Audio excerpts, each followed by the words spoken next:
अस्सलामुअलैकुम, मैं हूं मोहम्मद अवैस और मेरे साथ मौजूद हैं डॉक्टर आयशा सलीम। आज हम बात करेंगे पीएचडी के पब्लिक डिफेंस के हवाले से, क्योंकि एक साल पहले डॉक्टर आयशा सलीम ने अपनी पीएचडी का पब्लिक डिफेंस कामयाबी के साथ अबूर किया।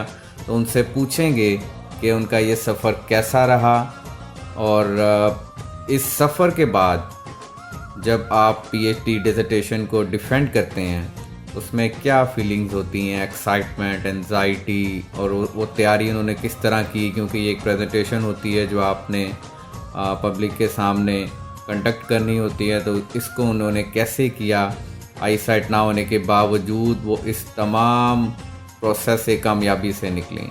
तो जी डॉक्टर साहिबा, 9 फरवरी 2021 जब आपको पता चला कि 9 फरवरी को आपका पब्लिक डिफेंस होने जा रहा है यूएमटी में, तो आपकी क्या फीलिंग्स थी? 2 फरवरी को मुझे ये पता चला कि मेरा पब्लिक डिफेंस जो है वो 9 फरवरी को स्केड्यूल हो गया है।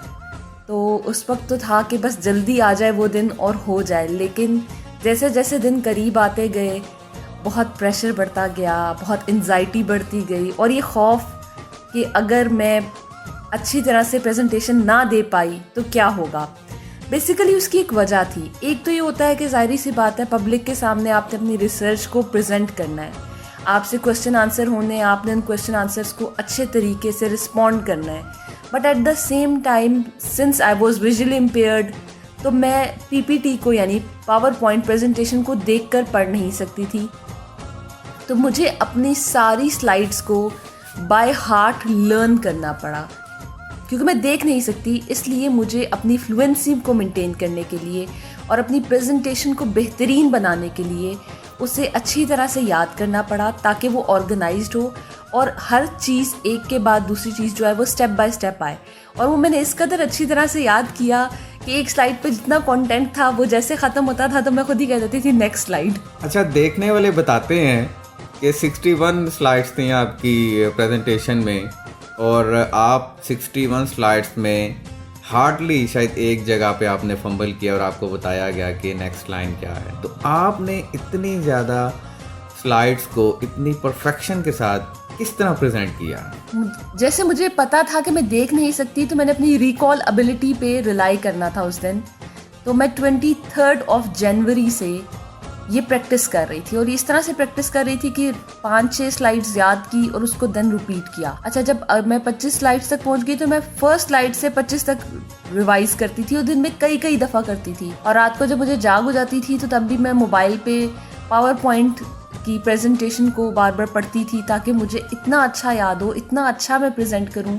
एक विजुअल इम्पेयर्ड कैंडिडेट आपके सामने बहुत परफेक्शन से अपनी पीएचडी डिसर्टेशन को प्रेजेंट कर रहा है। अच्छा, इसमें यह भी तो हो सकता था कि आप अपने साथ एक असिस्टेंट रखती और वो रीड कर देते, तो आपने ये वाली ऑप्शन को क्यों नहीं ऑप्ट किया? देखें, जब काम आपका है तो प्रेजेंट करते हुए भी आप ही अच्छे लगते हैं। मुझे एक एक चीज़ पता थी, मुझे पता था मेरा ऑब्जेक्टिव क्या है, रिसर्च क्वेश्चंस क्या है, मेथोडोलॉजी क्या है, मेजर फाइंडिंग्स क्या है। जिस तरह से मैं उसे अच्छी तरह से प्रेजेंट कर सकती थी और उन चीज़ों को डिफेंड कर सकती थी, कभी भी कोई और नहीं कर सकता था। और जो काम मेरा है, डिग्री मेरी है, तो उसको प्रेजेंट भी मुझे ही को करना था। अच्छा, क्या आप ये नहीं समझती कि वो जो 60 मिनट्स थे प्रेजेंटेशन के, उन 60 मिनट्स में आपकी पूरी पीएचडी के रिसर्च वर्क की क्रेडिबिलिटी एट स्टेक होती है? बिल्कुल होती है। वो आप समझे डू एंड डाई सिचुएशन होती है, और उस वक्त एक आम बंदे को तो प्रेशर होता ही होता है। मुझे तो ये प्रेशर भी था कि मुझे अगली स्लाइड भूल ना जाए, और इस खौफ की वजह से मैंने फाइंडिंग्स की कुछ स्लाइड्स बहुत तेज़ी से भी बोली कि मुझे डर था कि मुझे अगली स्लाइड की कोई फाइंडिंग्स भूल ना जाए, क्योंकि उसमें परसेंटेजेस भी थी और बहुत सारी ऐसी चीज़ें थी जिनका मिक्स होने का या फंबल करने का जो था डर, उसने मुझे बहुत स्पीड अप कर दिया था। आपकी पीएचडी एट स्टेक होती है, आपकी रिस्पेक्ट एट स्टेक होती है, since it's a public defence. उसमें एकेडेमिया के बहुत से लोग होते हैं।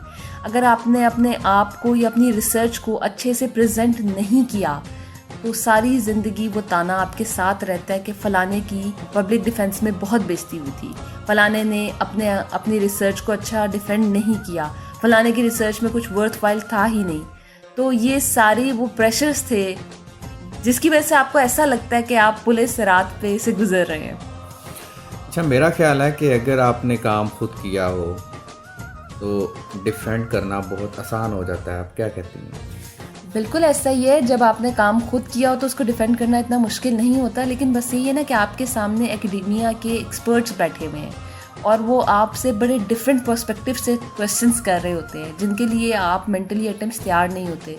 और प्लस जब आप स्टेज पे खड़े होते हैं तो आप ऑलरेडी अंडर प्रेशर होते हैं। तो बस वो आप ये समझ लें कि आपका जो प्रेशर है ना वो एक्सपीडाइट कर लेता है। अच्छा, जब आपको उन्होंने प्रेजेंटेशन के बाद कहा कि वाइवा भी हो गया, आप कुछ मिनट के लिए हॉल से बाहर चली जाएं, हमने जो रिज़ल्ट है वो डिस्कशन के बाद आपको बुलाएंगे और अनाउंस करेंगे, तो उस वक्त आपकी क्या फीलिंग्स थी? अच्छा, इन माय केस मुझे बाहर भेजा ही नहीं गया था। उन्होंने कहा था आप विजुअल इम्पेयर्ड है तो आप यहीं बैठे रहे। जनरली तो चलें, ये तो इसे कहना चाहिए कि ब्लेसिंग इन डिस्गाइज। हाँ, ब्लेसिंग इन डिस्गाइज था। लेकिन मुझे ये था कि मेरे सामने अगर मेरी कोई क्रिटिसिज्म होगा तो मेरा कॉन्फिडेंस लो डाउन कर देगा। लेकिन उन्होंने कुछ ऐसे डिस्कस ही नहीं किया क्योंकि मैं सामने ही बैठी थी। तो बल्कि मैं इतनी वो कर नहीं सके, मेरा ख्याल है डिस्कस।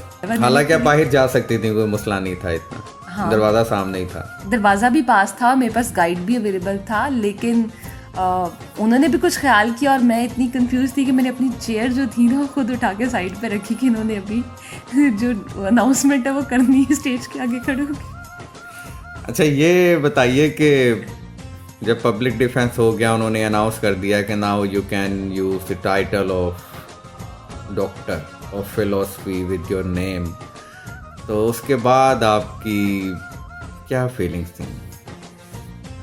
अच्छा, जब उन्होंने अनाउंस कर दिया और एक सैश होती है जो आपको वो पहनाते हैं उस वक्त, जिसके ऊपर लिखा होता है सक्सेसफुली डिफेंडेड पीएचडी, और आपको एक शील्ड टाइप देते हैं, उसके ऊपर भी ये सारी डिटेल्स लिखी। शील्ड टाइप से क्या मुराद आपको? तो वो असल नहीं होती? नहीं, आपको एक शील्ड देते हैं जिसके ऊपर मेंशन्ड होता है कि आपने पब्लिक डिफेंस अपना सक्सेसफुली प्रेजेंट कर दिया है। अच्छा, चलें इससे थोड़ा पीछे चलते हैं। 5 साल पहले, यानी ज़ाहिर 2021 में आपका ये कंप्लीट हुआ और 15 अक्टूबर में, मेरा ख्याल है 2015 अक्टूबर में आपका ये सफ़र शुरू हुआ। सेमेस्टर वर्क हुआ, उसके बाद आपकी जो प्रपोजल की अप्रूवल की स्टेजेस थी, जो डीजीसी, एसजीसी एंड बसर, एसजीसी और बसर जो यूएमटी की स्टेजेस हैं। अच्छा, उसके बाद एक बहुत बड़ी स्टेज आती है डेटा कलेक्शन की। 500 क्वेश्चनर्स फिल करवाना, और सबसे ऊपर ये जहन में रखिए कि विजुअली इम्पेयर्ड हैं आप अकेली किसी स्कूल में नहीं जा सकती। इतना बड़ा ये जो एक उसमें स्टेप था वो कैसे अबूर हुआ?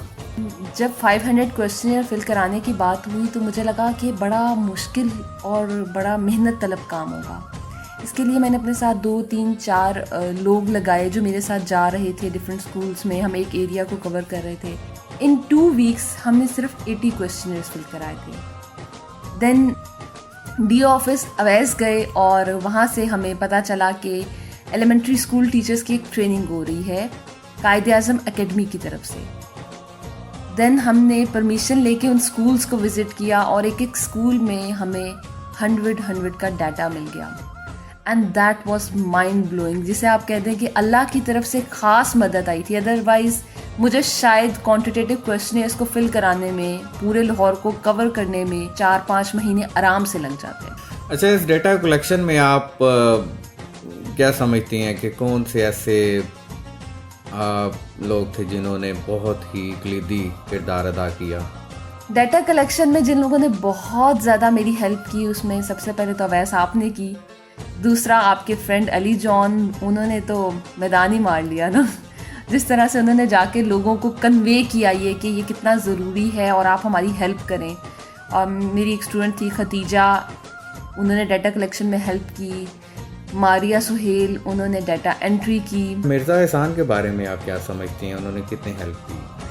अच्छा, मिर्ज़ा एहसान जो थे वो एक स्कूल में ट्रेनर थे और उन्होंने फर्स्ट जो ट्रेनिंग हुई उसमें भी हमें 100 का डाटा लेके दिया और नेक्स्ट टाइम जब ट्रेनिंग हुई उसके दूसरे दिन ही हमें बुला लिया कि आप आ जाएं, तो आपको मैं क्वेश्चनियर फिल करवा देता हूँ। बड़ा वेलकमिंग एटीट्यूड था और वो कहते थे कि आपका क्वेश्चनियर तो इन्होंने फिल कर दिया है, आप थोड़ी सी इनको मोटिवेशन दें, आप इनको ये रियलाइज़ कराएं कि लाइफ कितनी बड़ी ब्लेसिंग है।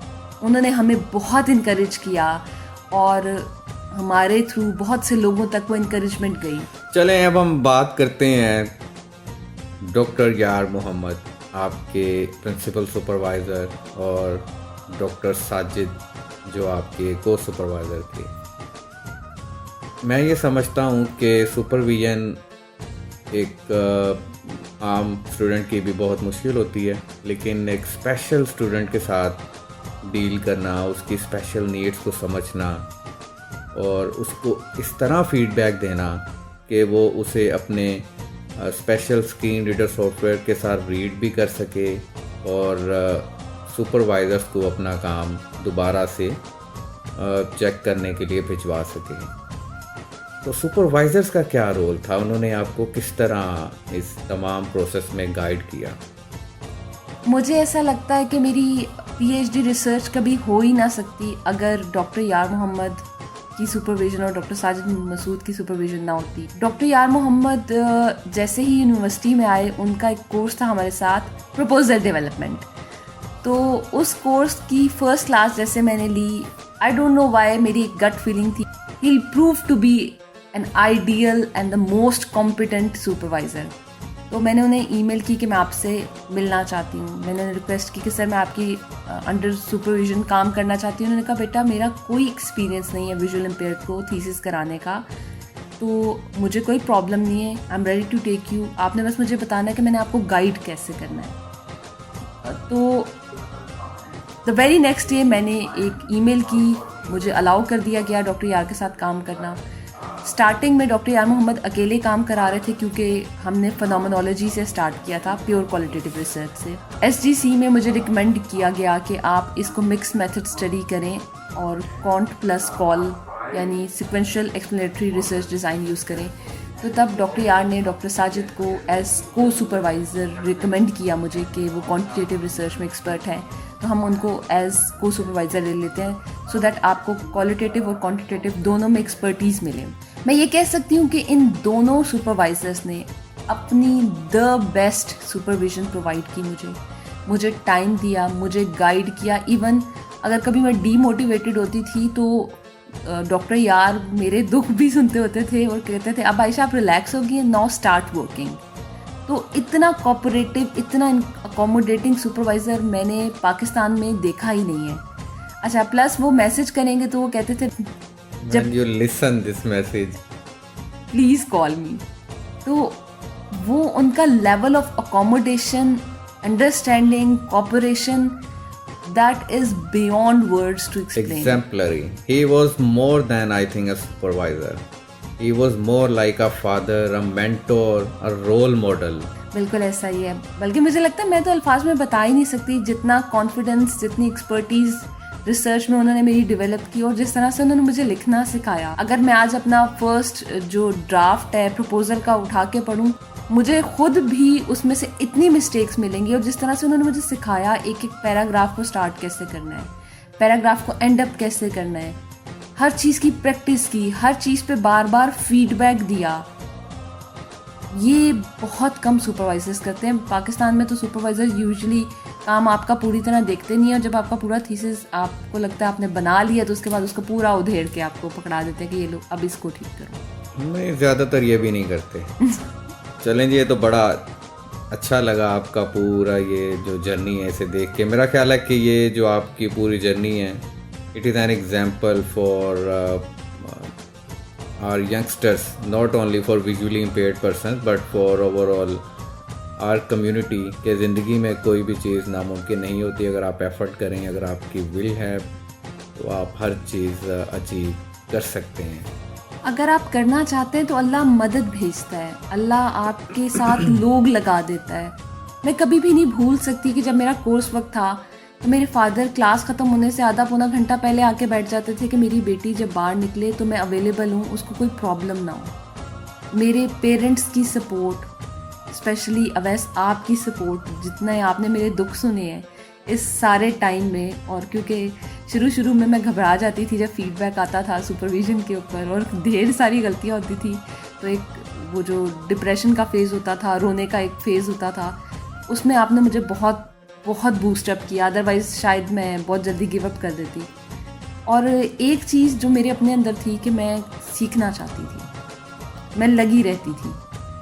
और जब आप किसी चीज़ के पीछे लगे रहते हैं और अल्लाह ताला मदद करता है, अल्लाह ताला मेहनत करने वालों के साथ है, तो कामयाबी आपका नसीब बन जाती है। चलें जी, बहुत शुक्रिया आपके टाइम का। अल्लाह ताला आपको मज़ीद कामयाबियों से नवाजे। तो इस चैनल को सब्सक्राइब, लाइक, शेयर ज़रूर कीजिएगा, क्योंकि ये चैनल आपका चैनल है। इससे आप लोगों को उम्मीद है सीखने को ज़रूर मिलता होगा और हमें भी आप लोगों से बात करने का मौका मिलता है। तो अपना ख्याल रखिएगा। अल्लाह हाफिज़।